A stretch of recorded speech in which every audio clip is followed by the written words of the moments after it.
On deep to right center. That ball is gone into Monument Park. What is going on, everybody? And welcome to the 24th episode of the Monument Bark podcast. I'm Cole Weintraub. And I'm Luke Profacci. The Bark is back for the new year, and we're super excited to talk New York Yankee baseball. These last few months have been nothing short of crazy. Tons of fun, but a ton of schoolwork. It's been very challenging to actually sit down and pump out these episodes, but with the second semester ahead, we know our schedules. It'll be much easier for us to get back in the groove of things, and especially with how slow this offseason's been, it'll be easier to catch things up. So, Luke, it's great to see you. How are things in your neck of the woods?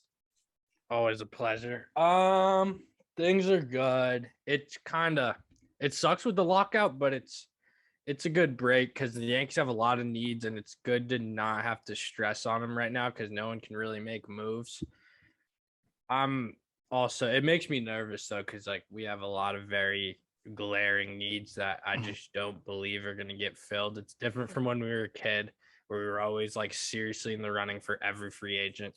Now I feel like how more picks is spots, which is good in some sense, but it's also like we need bodies. So that's kind of where I'm at. It was a tough end to last year. We didn't actually do a like closing episode. I think part of it was because we already said what we would have said like all year. Like it was the same thing all year. And once Cole took the mound, then he was off. You knew he was kind of dead. But yeah, it's good to be back. It was a much needed break. Last year was a lot. So yeah, happy to be back.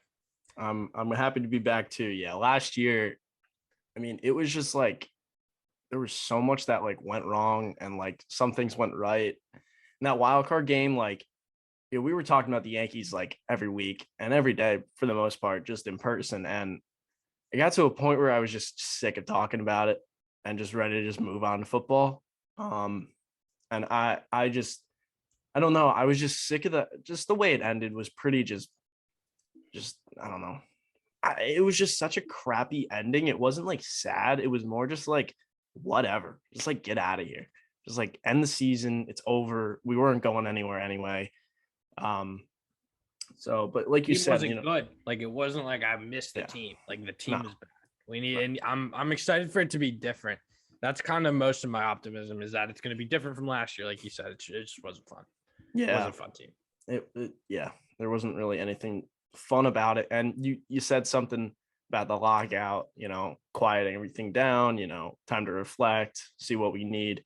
And it wasn't like we were doing anything before the lockout. We did absolutely nothing. I think our only addition was Jose Peraza.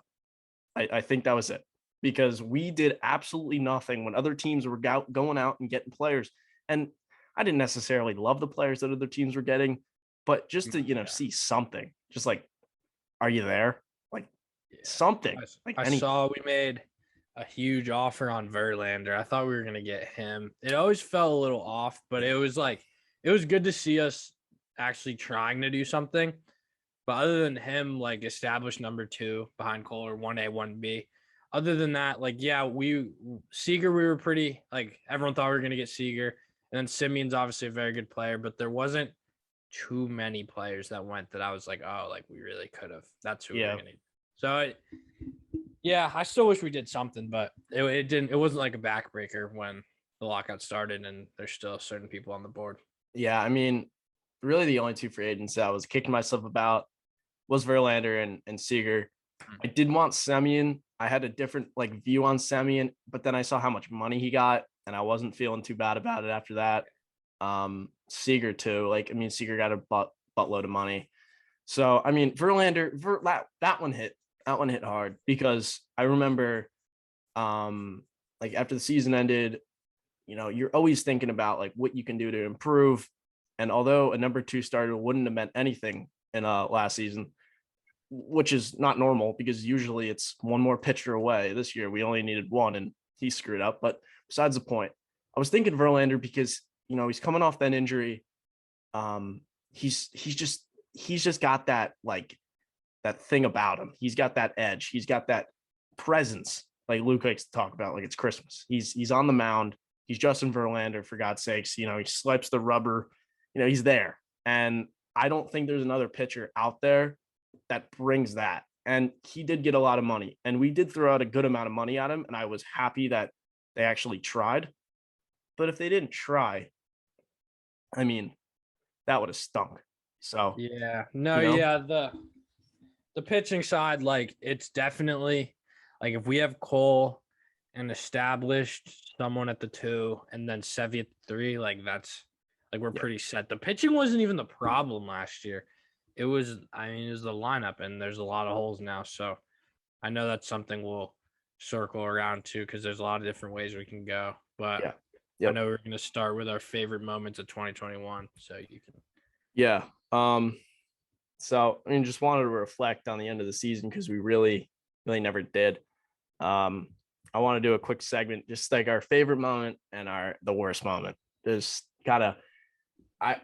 I know some podcasts will go back and pull out clips and throw them in and have them as like a year in review, but we're not doing that. So my favorite moment, I would say, of the 2021 season was that September 26th game against Boston. I mean, it was the ending of it was just good. Ending of it was just so good. There was a lot of exciting games at the end of the year, but I think this one stands out to me. And it all started with Joey Gallo dropping a fly ball, which makes this, looking back on it, it makes it even better because I don't like Joey Gallo. Joey Gallo screwed up, and we ended up winning the game. It's like a perfect balance. It was a candidate to be my worst moment, that drop. It was right. Like, but then oh my God. Oh, it was, yeah. I mean, looking back on it and like looking at my facial expression, just sitting there and not moving. I mean, you left. This kid left the dorm, left the room. I'm sitting there like frozen, staring through my television. I'm like, of course. Left us with a lot of moments where you just like sit.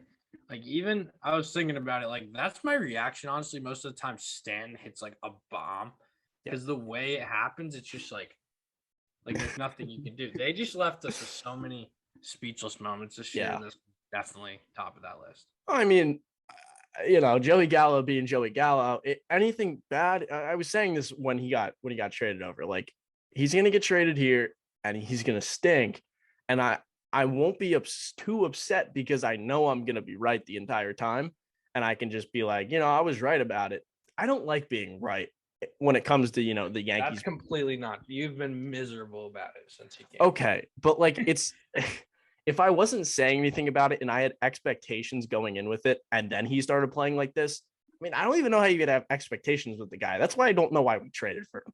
Like, what expectations did you have from this guy? Defense? Okay, so in this game, he drops the fly ball. We're down 3-2. Leadoff base runner in the 8th. Wade gets into pinch run. Wade caught stealing. Doesn't even slide into second base. He just goes in there like me. Like when I was base running back in my baseball career, I would have this tendency to like think about sliding a little too late, and I'd run in there and I'd run like a linebacker, and just it was not pretty. And this sure wasn't pretty either. So, there's already an out. DJ walks, Rizzo doubles, second and third, one out for Aaron Judge. And you're in a good spot. All you need is just a ground ball and the game's tied. Judge hits a fly ball to first base. Dalbec drops the ball. So right after Gallo drops the ball, Dalbec drops the ball. Next couple pitches later, Judge foul tip into the glove of Vasquez. He bobbles it, loses it. It was egregious. It was crazy. Only Yankee Red Sox. Only Yankee Red Sox. So Vasquez drops the ball. They call it, not a strikeout. Judge gets another life. And I think on the next pitch, laser double into the gap. Gets up, looking at the dugout, like broke his freaking finger. That was the craziest part of it. I know. It was crazy. Screaming, and his fingers like that. Out. Like, I can't do it. Like, it was literally off it. I mean, it was like a Kobe Bryant moment. Yeah. Like, he dislocated it, kept going. It was so sick. It was just another example. And then you have who comes up next? Giancarlo Stanton, 2-run home run over the monster. Just an absolute bomb. What do you even do? He just hits it so far. You just sit there. It's crazy. You're just mesmerized. But those two moments, the Stanton home run was pretty clutch. And it wasn't as clutch as the Judge hit, but it was pretty. Just Judge, Stanton, 2 clutch hits back to back. something that we always wanted, something that we were complaining about, really Stanton, but like coming up, these two guys at the end of the season were hotter than any hitters in baseball, especially Stanton. And it was just good to see. And that adds to why the season was like disappointing. It's because at the beginning of the season, you asked me, you asked you, what do the Yankees need to have a successful season? You say a healthy Aaron Judge and a healthy Giancarlo Stanton. We got that, and we still, fumbled. It was the worst team we had since 2016, and we had Judge and Stanton healthy and good.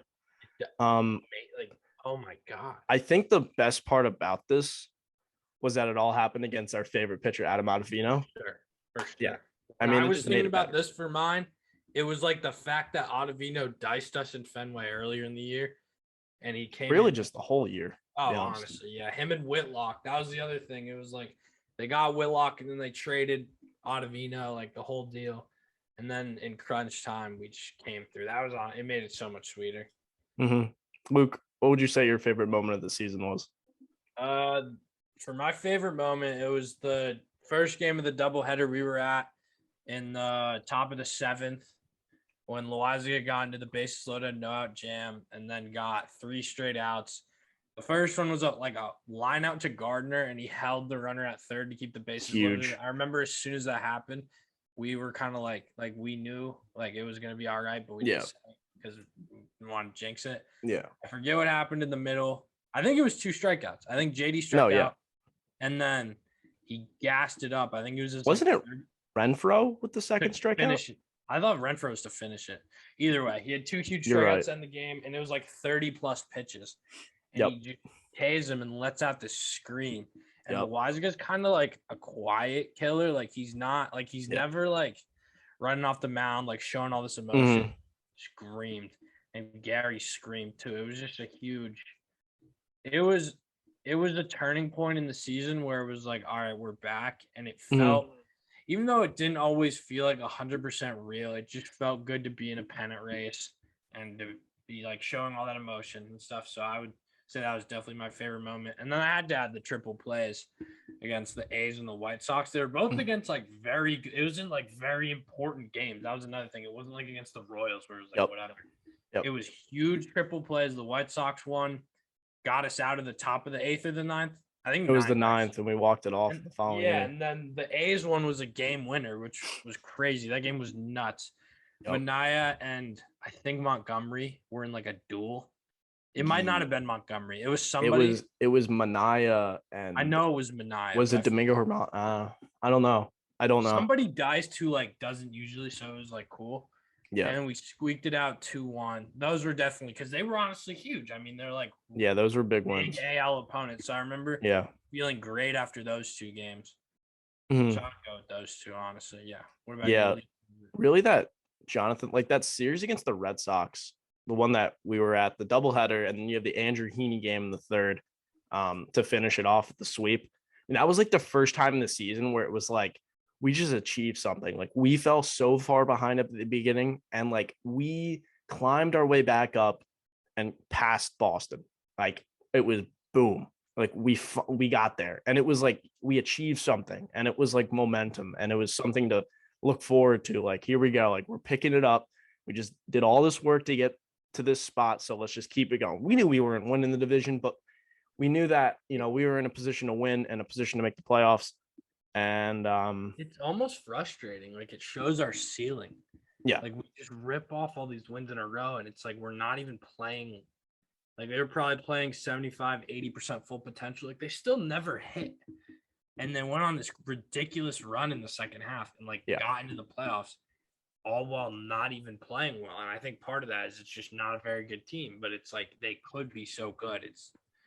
It's bittersweet looking back on it because they were such great moments, but you know how much better they could be if certain things about the team were different. Yeah. I mean, it's just infuriating when the Yankees go out and make their own issues. Like they bring in problems. Like they bring in an Andrew Heaney and they bring in a Joey Gallo. And it's like, you wonder, it's like our team would be better without these guys. And it sucks, but it is what it is. We don't make the rules, as Luke likes to say.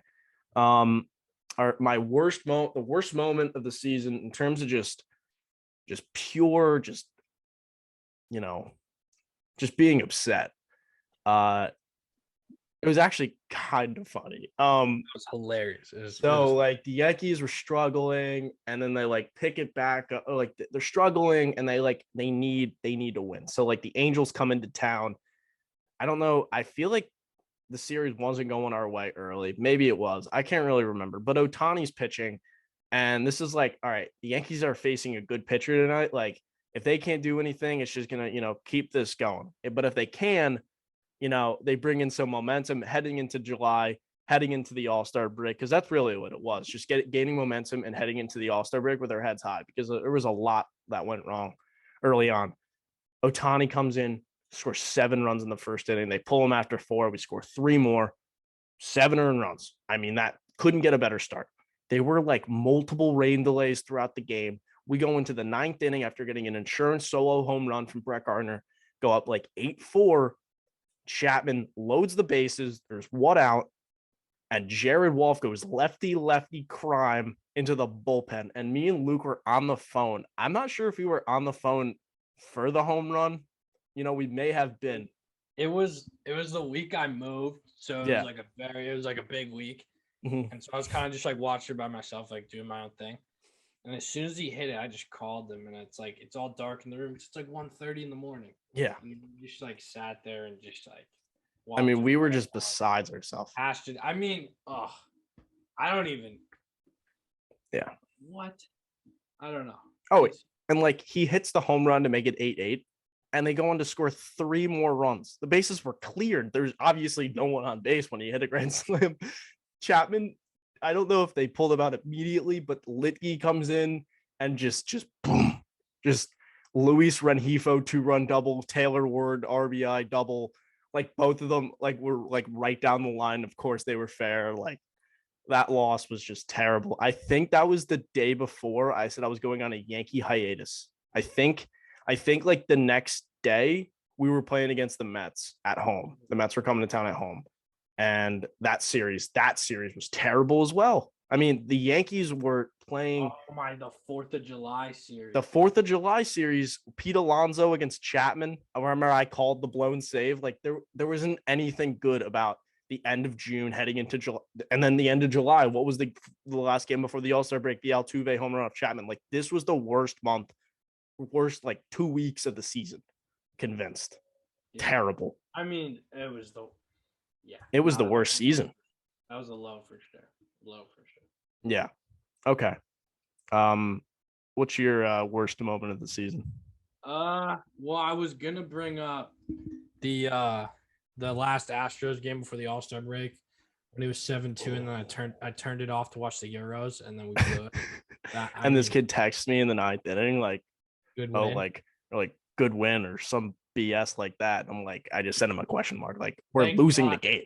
Thank God Italy won. That would have been a lost day. No, but my other worst moment was the 2 losses to the Mets in the 9-11 series. They were just such a train wreck. I know we won the actual 9-11 game, but it was like, I think the first game was the Gary Tag game, which that was just like, yeah, that was something that happened early on, and like, whatever, it ended, but then the last one got shelled after it. I think I think we lost like 10-2 or something. Gallo threw a seed, of course. It was Gallo. Yeah, it was Gallo screwed up by Gary by 2. The least athletic maneuver I've ever seen. It looked like he had to try to not tag him. It was unbelievable.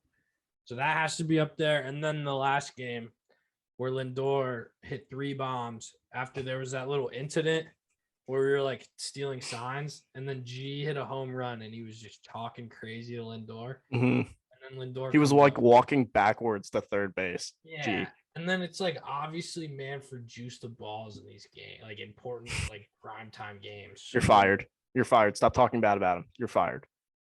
Ken Rosenthal, RIP. No, but like Lindor hits a home run after off Chad Green, who's thrown 93 down the middle, just every pitch. He's that's going to be tough this year for me. He has to show me something. But yeah, no, those two losses, even though it sandwiched like a very emotional win, and it was like a weekend that wasn't really about baseball because it was the 20-year anniversary. Mhm. It was still, they were just such horrendous losses that I had to put them on there. And then you had the Field of Dreams game. I mean, that was another juice ball game. We came back. Judge was unreal. And then Britton blew it. Judge and Stanton, like Yeah, boom, back to boom. back. They're just boom, boom over and over. And what happens? We just lose, and those games are lost. And then you can like go back and be like, Stanton was clutch, but he didn't. We didn't win those games, so it really doesn't matter. Like we've wasted so many good Stanton moments. There's on Twitter, it was like a 2-minute clip of all the bombs Stanton's hitting the playoffs. And I was like looking at him, I was like, we lost like most of these games. yeah, Like he would have such a different narrative if we were like good. yeah. If we had one ring when we had him, it completely different. He'd be like, he'd be a god. we'd be on Twitter, be like, oh, is he a first ballot Hall of Famer? One ring. It's unreal. People want him sent for like, Yeah. oh my God. I think I saw. I mean, I wanted him sent. Well, no, but you wanted like value. People. I wanted money. We could swap Stanton and Hosmer's contract. Like it's crazy, crazy how different like one ring would make to these people's legacies. Yep. I mean, there were so many bad moments, and I'm probably. Yeah, I feel like those sum it up though. Like it wasn't. Yeah, they do. I really the Altuve home runs, one against I don't know who was pitching the one in Houston, but then the Chad Green one. I mean, Chad Green really just screwed the pooch. I think he gets caught up in the wrong moments. Matt Blake, a lot of what he was doing was getting the lefties to throw changeups, like nasty change, like I know Wandy, and then the righties to throw two seams. I feel like he's gonna try and implement like a Chad two seam as his like main pitch. Obviously, I mean, Clay Holmes looked gross. Weisiga looked gross. Like if we can get Chad to mix in a two seam, it could make the 94 flat maybe not as flat because it's like you don't know that it's coming. Like I don't see how I don't know. He's just so hittable by now. It's like you got to change something up. And I know it's like relievers are always failed starters for the most part, but like this guy was a starting pitcher at one point. Like his repertoire is so limited. Like, bro, don't you have another pitch? Like, how did you get to the big leagues? Like, you were good, but you were throwing like the same stuff. He's like J-Mo the first like 3 months. Yeah, it was like that's what he was looking like. Either gonna be this or that every time. Yeah, it's like no, like it's so obvious. Yeah, I don't know, man. I don't know. I was gonna talk about the lockout, but I don't know anything about the lockout. I don't know. All I've heard, I've been listening to some stuff, and it's just like, yeah, they haven't talked, and it's like, all right. I don't know what. So much stuff has to get done. They'll probably have to miss some games, I'd assume. Like it's. Yeah. Well, I think they're just gonna agree on a shorter season, and that's just gonna make me mad. Like if it's like 140 games, like okay, fine. I was gonna say 125. Even it's like all right. Oh, I don't know. I just like I just feel like there's so many stages to a baseball season. Like you got your like early days in April, like you're getting to know your guys, and you got the dog days of the summer, and then you got like the pennant race at the end, or the division race. And if you just shorten the season, you just lose that. And like, sure, like everyone's gonna want more baseball, but they're just gonna do it anyways. And like, they're just gonna shorten the season and then expand the playoffs. That's what. And that's even worse. Like, I'd rather more like regular season games that don't necessarily mean all that much than more playoff games that we have to win, because guess what? We're not a great playoff team. We haven't been a great playoff team. We haven't won a World Series since 2009. And that's pretty much it. I mean, we can't more playoff games, more games we got to win, more games we're just going to lose. And I'm sorry, that's just how it's going to go. We don't have Max Scherzer. We don't have Justin Verlander. We can't go into these longer playoff formats without these dogs. We're not a bad playoff team. I just think we're a bad like team. Like we don't win. I mean, like seriously, like we don't even win the division. Yeah. Like it's not even like we get to the division, like we win the division then choke. We get the wild card. We usually win that. We didn't last year. And then we either get smoked in the division series or we play the Twins. And then if we play the Twins, we just get smoked in the next round. Like it's not like we're just not a good, like we don't even win the division. So I don't even think it like I understand why you say that because we lose every time, but it's like we don't even put ourselves in like a good spot.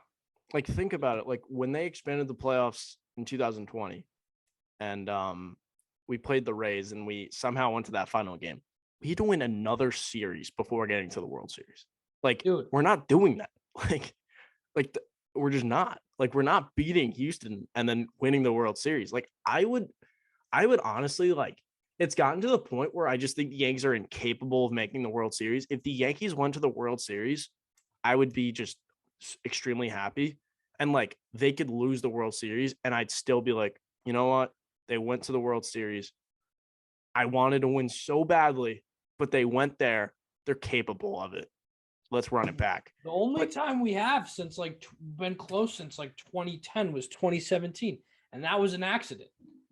Like, it was like young guys came up and went crazy, and we backdoored our way to Game 7 of the ALCS. That's the closest we've been. We literally should have won that because we had a lead. I know. And then 2019, we like limped to Game 6, and if we lost that series when we lost to Garrett Cole, or no, we lost that series when we lost against Greinke at home. That was the end of the series, and then we had another game there, right? That Tanaka either Game 3 or Game 4 start in that series, I think tarnished my memory for him like significantly. Yeah, because it was like the best position we had been in, and it fell apart. And even if we won that Game 6, it was like we either have a torn UCL, Luis Severino, or like I don't even know, whatever other bum we had. So it's like I'm not really stressed on the format because it's like until we get better, it doesn't matter what format the games are in. Like, we're not gonna win. I just feel like if you make it less games, I mean, baseball's a long season, guys get hurt. And I'm not wishing injuries upon anybody, but teams are going to come into the postseason not nearly as strong. Or like it's it happens. Like, teams go into the postseason without, some of their key players, like the Dodgers last year without Max Muncy. Like, it's a long season. Guys get hurt. If you make it a shorter season, there's less of that. And like, the Yankees can get hurt. And this point might be going to what. But like, I just feel like the good teams catch the breaks. The good teams, the Red Sox in 2018, I don't think they had an injury more than a week, like with their good players. Yeah. Like, they just went straight through, went to the playoffs. Teams weren't as good as them, and they won. We kind of need some help. We need an injury on another side, or just something that where like we can look back and you're like, you know what, we kind of got a little lucky there, because it always takes luck to win the World Series, and we've really had not too much luck. So I just want the season to start. I want some more players, and I want the holes to be filled, and I want to expand this window, this short window that I've been preaching. Like, the Yankees, if they don't win in the next 2-3 years, I think they're done for a while. I don't want that. I want this window to go to 5 to 6 years, and just to be excited. I want to be excited for baseball, and I know you do too. So I don't really the window stuff. Like, we're always going to spend enough money to be good, but we're never great anymore. Yeah, and like, the other teams have younger players who are cheap, and they're just going to use their money to expand on that, and we won't have that because we blew through our younger player seasons and didn't. They just turned out to be not that good either, to be honest. That too. It's honestly mostly that. Yeah. Like, you got to spend money to win at the end of the day. Like, you see what happened. Like, even the young guys that are like supposed to be insane just kind of fell apart. Yeah. I don't know. Year by year, things change. We're gonna have money coming off next year with Chapman and Britton. I feel like once they go cheap in the bullpen, things will open up a little bit more than we think. But you never know. There's a lot of needs. Yeah, I do like we talked about it so much about lessening up that bullpen, or just lessening up and like getting like weirder pitchers, and like getting guys that aren't going to demand the big bucks. And I'd rather have like a lesser bullpen and have a more consistent team throughout the season Because if you have more consistent starting pitcher, you're not going to rely on your bullpen like we do. It's so easy to trade for a bullpen piece too. Like So that's the easy. easiest one. Like, why do we spend all this money on that when that's one thing you could flip for like Just get there. lotto ticket prospect? You know, like I don't know. I just think it could be more efficiently done. And honestly, I think they're learning that too. And I think in the future, I think that could be something. You want to hear a perfect example? Tommy Kahnle, David Robertson in 2017. I mean, our bullpen was like pretty good, but at that point, like Chapman had been really struggling. Remember the Devers game? And then, who else do we have? Like our bullpen wasn't even that great. And we had Betances, was he even healthy? Like that bullpen wasn't like top tier. And then we went at the deadline and we got Kahnle and D-Rob, and those were key pieces that got us through the playoffs. So, just stop, getting the sure thing relievers and try to get there with the guys you already got. Yeah, like use your Albert Abreu's. Stink, so it's like, wow. Use your Albert Abreu's. Pick out your failed starters and throw them in the bullpen. Like just try to like reconstruct it. Enough with the bullpen. I agree. No, but there's a lot of other needs too. One thing that happened today, probably the most exciting piece of news, that happened because we did absolutely nothing was finding out that Eric Chavez was in the coaching staff, because Eric Chavez was a very good third baseman, and I tried to link 1 and 2 together and think about maybe Andujar becoming a better defensive third baseman. I don't know.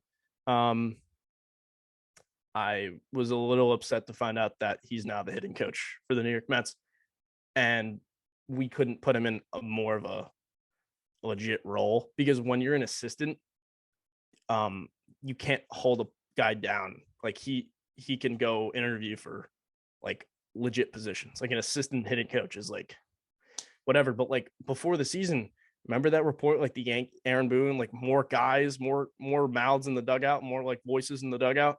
Well, there goes a voice.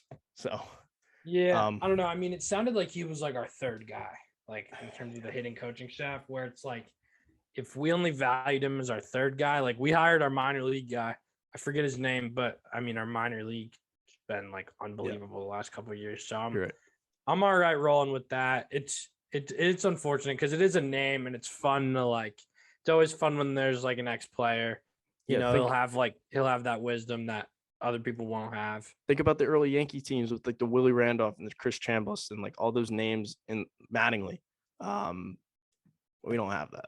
It's a different level of insight that we don't. I still think we're struggling with. We thought we were getting it with Boone, but I think we realized even like Tony Pena and like Robbie Thompson, like Mick Kelleher, like those guys were legit baseball guys. I don't even know who our first and third base coach is anymore. Oh, right, Luis Rojas. Oh yeah, that's great. Yeah, man. I don't know. It didn't really get me too. I don't know. Yeah, I don't know. I just think a coaching staff's more important than we make it out to Marcus Thames, because that was just a disaster. Like Thames, yeah. Okay, so I wanted to quickly run through it. Don't want to make this episode too long because I want future episodes to have a lot more in-depth analysis. But let's look at the roster. Let's pick out the needs that we need. We can all agree that we need a shortstop, and there are surely some shortstops out there to go grab. Starting pitching, center field, and first base. Those are 4 positions. First base is the position here where it's like first base and starting pitching are like the 2 that like could leave. But shortstop and center field are like positions that like you kind of need to do Cashman something. said it too. Like that's what we're gonna get. Which like I mean like we have one shortstop on the roster and it's Jose Peraza. Yeah, Glaber's no longer a shortstop, and it's sad. If Gleyber was a shortstop, our problems would be.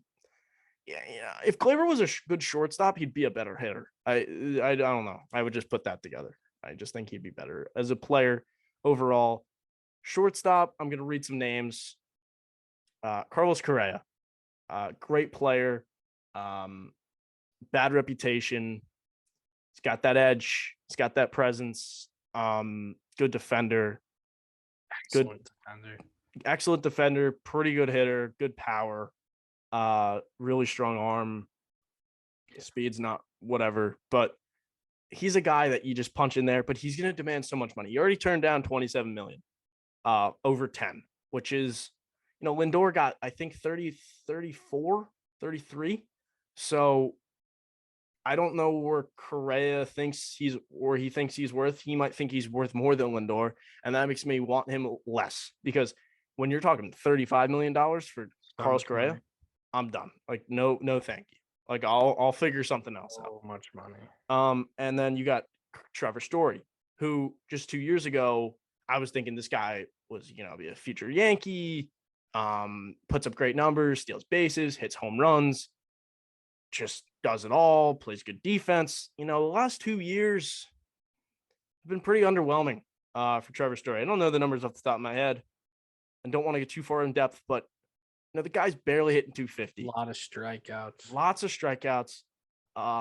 Defense is pretty good, not great, and he doesn't get on base a ton.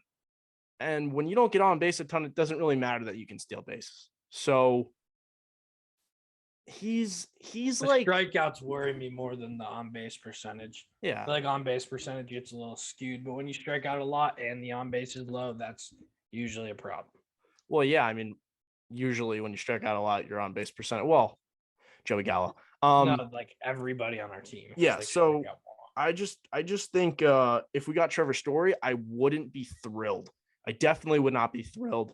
I feel like we could put our money elsewhere, and I think we could come in next year and think about getting one of those big third basemen and maybe have a Peraza by then, maybe a Jose Ramirez or a Nolan Arenado or something along those lines next season. So you have a third baseman, and then you got your young shortstop that you're not really paying. You have Isaiah Kiner-Falefa, shortstop for the Rangers, steals bases. He's an okay hitter, but he's a really good defender. He's super cheap. We wouldn't have to give up too much to get him. He's more of a guy where if you get a center fielder and a first baseman, you punch him in there, and he becomes, good, all right. Like, you're not going to be like, oh, he's like the best case third option. Yeah. Like, we hit big on the other two, and it's like we need a shortstop purely based off the fact that we don't have one. It's like he would be the one to go to in that situation. Yeah. Assuming we whack the other two. And he'd be a fine number 9 hitter. Like I said, steals bases. He's caught in the past. Honestly, I'd rather have him than Gary behind the plate at this point. Even if he hadn't caught in 3 years, just throw him back there. He's probably going to do better than Gary. That would be funny, wouldn't it? Got JP Crawford. I wrote that one down. He's cheap. He's kind of like Kiner-Falefa in a way. He's left-handed, but I don't think they'll trade him. I don't think they'll trade him, but I know they have a second base shortstop coming up named Noelvi Marte, and he's a good prospect. So, I mean, if he's any good, then maybe they'll think about it. But I don't know. I just think he'd be a right move. And then Didi Gregorius is another option. Wouldn't be too upset once again with the first baseman and the center fielder and maybe a pitcher, or just a center fielder and a good pitcher. You know what I mean? Can't have too much because they're not going to do that. On the topic of, like, we're talking like 3 moves. Like, it's probably going to be a 3-move offseason. Yeah. Unless we get like a weird Cashman bullpen guy, which would be like a 4, but that's like doesn't really count. Darren O'Day. Yeah, like something weird. But I definitely think we're gonna need a shortstop. I don't really I don't know who it's gonna be, but I don't think like we're not gonna get a first baseman. I don't think. Like, I really don't. Yeah. Because if you think about it, if we get a first baseman, EJ has to play third or second. Well, then where's Glaber? Traded? Right. So, I mean, that's just like pretty a lot much. of moves. I feel like if you go get, well, we're gonna say his name, but Matt Olson, like, you're probably gonna have to give up Glaber, and not too much more. I feel like that would be a deal, like Glaber for Matt Olson and maybe another pitcher for us. The A's always go prospects, though. That's the problem. Like, I don't think that's like an A's trade. Like, it's not really. Well, the A's don't want to pay anybody money. And Glaber's not really making anything right now. Then again, Glaber's not great. So, like, I don't know. I would think that a Torres Olson deal could get done. Olson has 2 more years left, and he's a badass. Like Matt Olson is a badass. Hits very home runs, plays good defense, good hitter, gets on base. What else could you want from a first baseman? Yeah. I think we do Glaber and prospects, and then they add one of those pitchers. That would be sick. and then you're killing two birds with one That's stone. what I'm Sean saying. Manaea, Chris Bassett. I'd probably rather have Bassett. What about Montas? mm, No, he's young. I don't want Manea. He was also suspended never- for PEDs. I don't know if you remember that. Oh, Montas. he did too. Montas. Him and Laureano? Yeah. Going on over there. No, but yeah, I definitely I'd put Bassett at the top. I'm not a big Manea guy. I don't know. Yeah, that's eye test for me. I just like. Yeah, Manaea's kind of like I don't know. I don't think he's a head case. I glove remember like when he weird, his like- glove was like messed up and they like took that from him. It was just like, dude, the guy's pitching with a bright blue. Like, I don't want to deal with that. I just don't want. We already got Nestor. That's enough funk for. Yeah, I just feel like if you look at a rotation, and I guess we'll go to our second probably. I wouldn't say biggest need because I think center fielder is our second biggest need, but I feel like if you get a good second starter, it's really important. Huge. But where was I going with this? Oh yeah, looking at our rotation, you have Cole, Montgomery, Severino, Herman, Cortez, Tyone. If you get a good starting pitcher in there, like a 2 fringe 3, you got Cole, that guy, Cole, that guy, Montgomery, Severino, and then you have that 5th spot up for Cortez, Herman, Tyone when he comes back from injury. I really like the idea of having a competition for the 5th spot than competition for 2 spots. I have the same kind of mindset about the starting pitching that I do with center field, where it's like you said, we'd have Cole, the 2-3, and then Sevy at the top. Like having Sevy and another guy on like a tier above Monty and everybody else is huge. Whereas if Sevy's like the 2, it's kind of like, oh, like we have a lot of like, and you don't want to question rely marks. on a coming off injury Luis Severino because That's what I'm saying. he's a It's ticking not- bomb. Like he could go down in a second. That's kind of what I wanted to knock, but continue. That's how I feel the same way about Hicks in center field, where it's like if we get Marte, Laureano, Herrera, you said, and like Brian Reynolds' names got brought up, that would be a blockbuster though.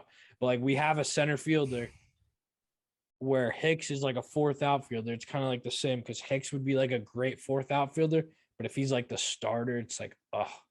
So I feel like we're in a weird spot with these 2 positions, starting pitcher and center field, where we have guys that would be great at a tier below what we have them at right now. So adding to those 2 would just be huge. And I think Sevy is a 2 and Hicks starting in center, like they could still work out. You just wouldn't prefer that. I think one of them, we can't have both. No, I agree. We can't have both, but I'm just saying, like, just like the kind of player and the roles that they play, I feel like you could put both of those guys in there. And like, I don't know how much you can really rely on either of them, but they've shown that they can be what that role is. Or I don't know about Severino, but Hicks for sure is sure he could fill in that.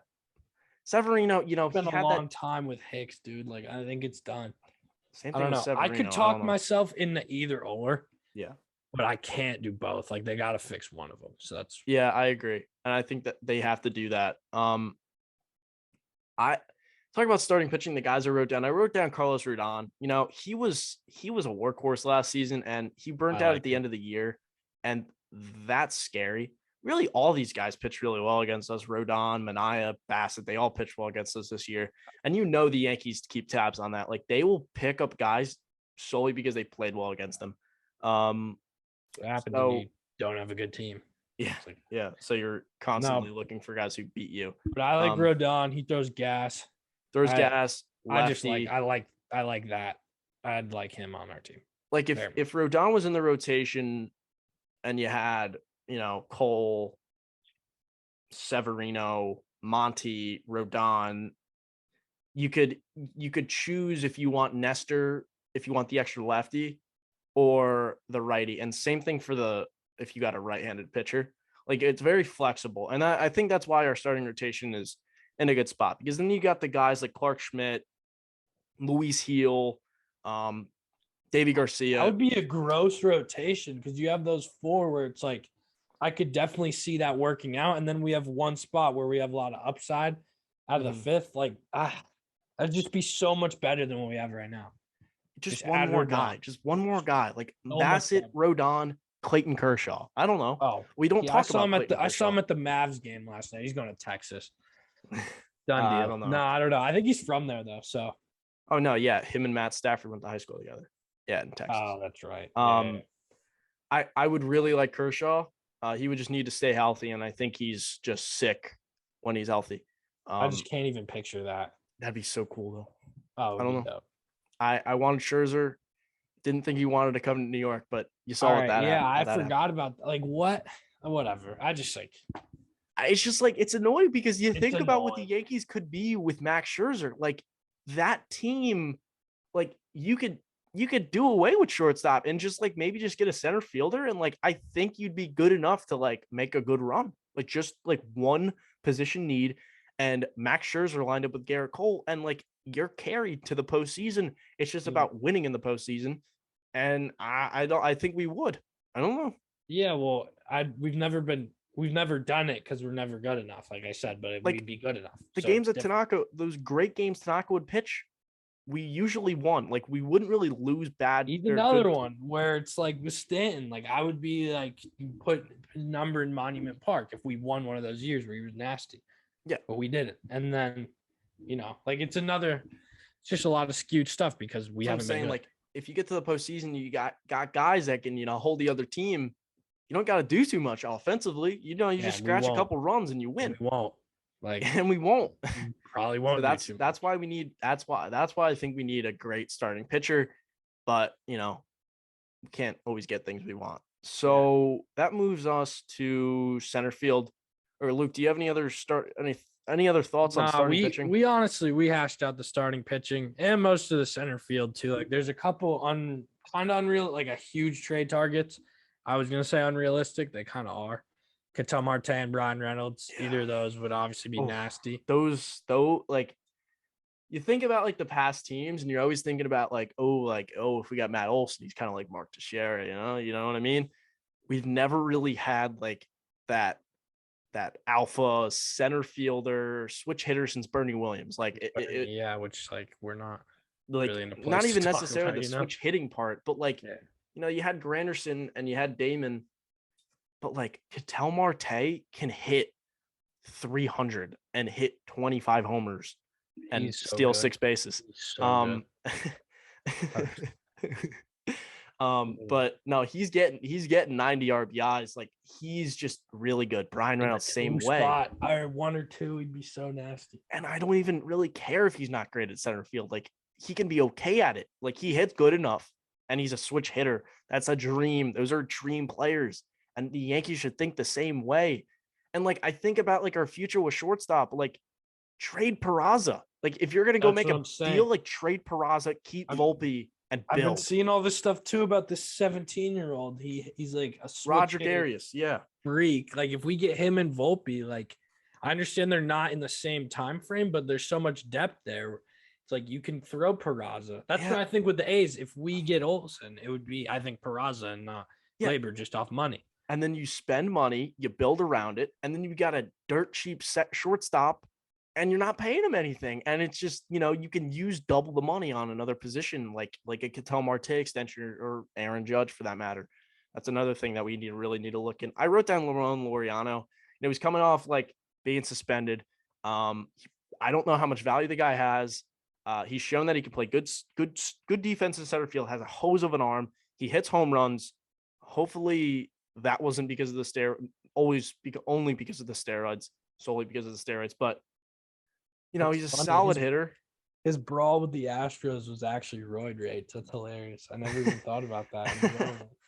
I mean, that too. I think he would be another guy that you could like maybe package, maybe a Laureano in a pitcher package. I don't know. I think that would be you just got to give him a solid prospect and get that deal done. And then I wrote down Odubel Herrera, another guy who didn't play for like 2-3 seasons. Comes back, hits 260, 13 homers, 50-ish RBIs, 50, 60 RBIs. I wouldn't hate that. I mean, you could take Aaron Hicks's 238, 239, 240, and like maybe 20 home runs, and it might level out with his switch hitting ability and Odubel's speed. So I don't know. I think Odubel Herrera is another option, but I think Odubel Herrera would be a really good fourth outfielder. And me and Luke BS'd it yesterday and brought up the idea of Chris Bryant moving Gallo to center field. Oh, that would be cool. But Gallo didn't play a second of center field last year. I don't know why. If he stinks at hitting, at least take advantage of his defense and get something out of other positions. Oh, yeah. They got to figure that one out. That's above our he's the pay grade or whatever. Like, he's terrible. He's the new question going into the season. Like, what do you need to have a successful season? I need a 240 average from Joey Gallo. At least when Ellsbury was bad, he didn't play. Like, he's clogging up a spot too. Yeah, like, he opened up a spot. Ellsbury just went to Mars or whatever. Like, what are we doing?